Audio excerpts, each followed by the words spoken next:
남은 시간에는요 그 이야기를 해보려고 그래요. 일단은 코로나19로 미국의 10대 소년이 사망을 합니다. 근데 그 벌어지는 일을 쭉 보니까 의료보험이 없어서 대한민국 같은 건강보험이 없어서 치료를 긴급으로 받지 못하고 숨졌다. 그 이야기는 우리가 의료 민영화 이야기할 때 수도 없이 했어요. 뭐 일반 감기에도 병원 안 간다고. 그러니까 우리나라 국민들은 상상을 못하는 그림이죠. 내가 아파서 병원에 갔는데 병원에서 의료보험증부터 먼저 요구하는 거예요. 어느 회사에 소속돼 있는지. 근데 우리는 의료보험증보다 먼저 치료부터 하잖아요. 그러니까 어쨌거나 이거는 법적 의무 사항이거든요. 모든 병원에 환자가 가면 무조건 치료를 해야 돼요. 그 사람이 외국인이든 의료보험증이 있든 없든 무조건 그렇죠. 아픈 사람이 가면 치료부터 하고 그 다음에 이제 보험이 있는지 없는지 어느 회사 보험인지를 따지게 돼 있는데 미국은 지금 총 맞고 들어온 사람도 이 사람이 어느 보험회사에 가입됐는지부터 확인이 돼야 돼. 안 그러면 보험이 가입이 안 돼 있네 다른 병원 가세요? 이렇게 된단 말이죠. 정말 끔찍한 거예요. 예. 그런 상황이란 말이에요. 근데 지금 제가 마지막 이걸 왜 갖고 왔냐면은 김종인과 황교안의 개소리 코로나 대응을 잘한 건 박정희 때문이다. 박정희 덕이다. 그 이야기를 한번 씹어 보려고 그래요. 그 실제로 이제 뭐 이런 말에 속는 국민이 얼마나 있겠습니까만 박정희 향수에 있는 분들은 그러면 그렇지 우리 박통이 정말 잘했구나 하실 수도 있겠죠. 근데 요건 개소리라는 거죠. 김종인 씨가 내가 의료보험 만든 사람이다. 실무자였던 것도 맞는 것 같고요. 네. 정말 가짜라서 진짜 돌아버렸어요. 그러면 지금 대한민국이 잘 사는 건 다 이순신 장군 덕분이지. 이순신 장군이 외구를 물리쳤기 때문에 우리가 지금 이렇게 잘 사는 거 아닙니까? 웃기지 마. 단군 할아버지 때문이야. 나라를 건국을 했기 때문에 이만큼 잘 사는 거예요.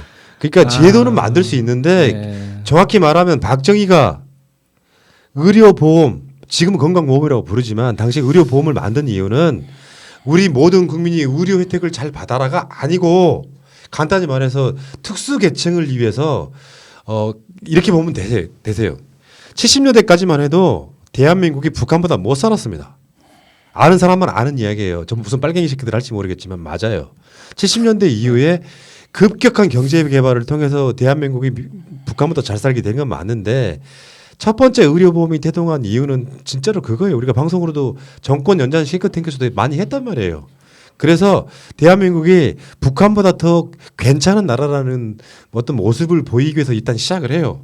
근데 그 대상이 모든 국민이 아니고 공무원, 특수계층, 군인, 대기업, 군인 이런 사람들만 위주로 했던 거라서 당시에는 그랬다면서요. 그 의료보험증 하나가 있으면은 특권 계층이어가지고 술도 외상으로 먹을 수 있었다는 거야.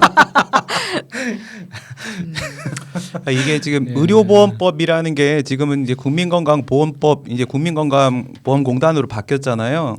예, 근데 이 건보법이 있는데 이거를 지금은 좀 달리 보는 분들도 계신데 예전에는 이 국민건강보험공단을 뭐라고 말했냐면요. 이거를 공법상 사단법인 공공조합이라고 그랬어요. 근데 그게 무슨 말이냐면 공공조합이라는 거는 일정한 자격을 가지고 있는 사람들이 가입할 수 있는 사람의 모임이란 뜻이거든요. 근데 그 자격이라는 게 지금 말씀하신 대로 과거에 500인 이상의 직장에 다니는 사람, 그다음에 공무원, 그리고 사립학교 교직원 그리고 이제 지역 이렇게 나눠가지고 일정한 자격을 구분을 하고 있었단 말이죠. 그때 당시는 지금과 같이 운영이 된 게 아니었습니다. 지금은 그것이 아니라 1998년도, 99년도에 그때 전체적으로 이걸 다 통합을 해요. 이렇게 나눠져 있던 걸 통합을 해서 지금과 같은 것이 만들어진 거는 사실 DJ 정권 때죠. 이게 뭐 박정희 정권 때는 아니고요, 전혀. 그러니까 이게 뭐 그런 논리 같은 거예요. 예를 들면은 저쪽 사람 생각해 봐봐. 내가 그런 얘기 했거든요. 초등학생 같다고 김종인이랑 황교안이 사실 문재인 케어라고 왜 부르냐면 여러분들 기억하시겠지만 김대중 케어, 이명박 케어, 박근혜 케어, 노무현 케어란 말 들어본 적 있어요? 왜 케어란 말이 들어갔겠습니까? 기존에 있던 것보다 획기적으로 발전했기 때문에 그 대통령의 어떤 의지가 엄청나게 반영된 그래서 문재인 케어란 말이 생겨난 거예요. 말하자면 수구 보수 쪽에 팟캐스트 하나가 있다고 치자. 근데 팟캐스트의 대한민국의 원조는 어디야? 나 꼼수잖아요. 그러면은 이 새끼들이 아무리 열심히 해가지고 손위를 올려놔도 그 덕은 다 김호준 덕이야? 논리적으로도 말이 안 되는 이야기 하는 거예요. 말하자면 자기 개성에 맞게 그 사람 상황에 맞게 시대에 맞게 개성 발전시키는데 지금 박정희 때는 그게 약간 전시행정에 가까운 거였다고. 네, 맞아요. 건강의료보험을 만들어가지고 그 의료보험을 통해서 국민들을 널 이롭게 한 홍익인간의 정신이 아니고 실제로 민주정부 들어와서야 일단 공약으로는 노태우는 되게 많은 일을 한 사람이에요. 왜 그런 줄 아세요? 박정희 전두환이라고 하는 어마어마한 기간의 군사 독재 상황을 겪잖아. 최소한 유신 때부터 따져도 전두환 때까지 그게 십수년이고 20년 가까운 25년? 시간입니다. 예. 그 상황 속에서 민주화가 됐어. 국민들이 들고 일어나가지고 정권 교체가 되고 직선제가 됐단 말이에요. 그러면 노태우는 뭘 했어야 되냐면은 국민의 요구를 자신들의 공약에 담을 수밖에 없는 거예요. 그래서 노태우 때 굉장히 많은 요구들이 이루어져요. 북방 정책도 그때 만들어진 예. 것이고요. 북한에 대해서 적대적 정책도 아완화시켜서 뭐 통일에 관련된 정책도 만들어집니다. 토지 공개념도 그때 만들어져요. 그건 국민이 만들어낸 거지 노태우가 위대해서 그런 건 아니야. 근데 그때는 형식적으로 뭔가 상황이 만들어지는 상황에 그걸 체계적으로 완성시킨 건 민주정부 들어와서야 해요. 김대중, 노무현 대통령. 그러다가 이명박근혜 시기 지나면서 조금 덜커덕하죠. 노무현이 했던 거 다 싫어하면서 뭐 애니스팅 팟 노무현 이런 식으로 갔지 않습니까? 그러다가 정체되고 있는 시기에 문재인 대통령 정부가 들어오면서 문재인 케어라는 걸 딱 걸어서 지금 대한민국 의료보험, 건강보험은 전 세계적이 됐지만 아직도 문재인 대통령은 만족하지 못하고 있는 거 아니에요. 저쪽이 계속 반대를 하니까. 그러니까 지금 뭐 김종인 같은 자가 내가 의료보험 만들었어. 뭐 박정희 대통령이 의료보험 잘 만들었기 때문에 코로나 지금 잘 대응하고 있는 것이라고 말하는 게 얼마나 웃긴지 알겠죠, 이제는. 가짜나 가짠다 뭐 이 말밖에 할 말이 없죠. 근데 그 의료보험에 대한 역사는 우리가 이상희 교수님하고 이야기할 때 이상희 스페셜에서도 했고 정말 정권 현장에서 이야기 많이 했었거든요. 그래서 만든 것은 이름은 박정희가 올렸지만 진짜 만든 것은 민주정부에서 한 거고 그 실무에서 이상희 교수님이 열심히 뛰셨던 한 부분에서 또 열심히 뛰셨고 그리고 이번 더불어시민당 24번이고 그런 이야기를 또 드리고 싶네요. 그러네 진짜. 오늘 또 그 의협에서 문재인 정부가 코로나 대응을 잘못한다 여론조사 지들끼리 한 여론조사 있잖아요. 미친놈들이에요. 그러니까 그 최대집이라고 하는 사람이 기본적으로 수구 꼴통인데다가 실제로 대다수의 90%의 의사들은 정치에 관심이 없습니다. 내가 의협 회장을 하느니 내가 의사로서 진료를 하겠다는 사람들이에요.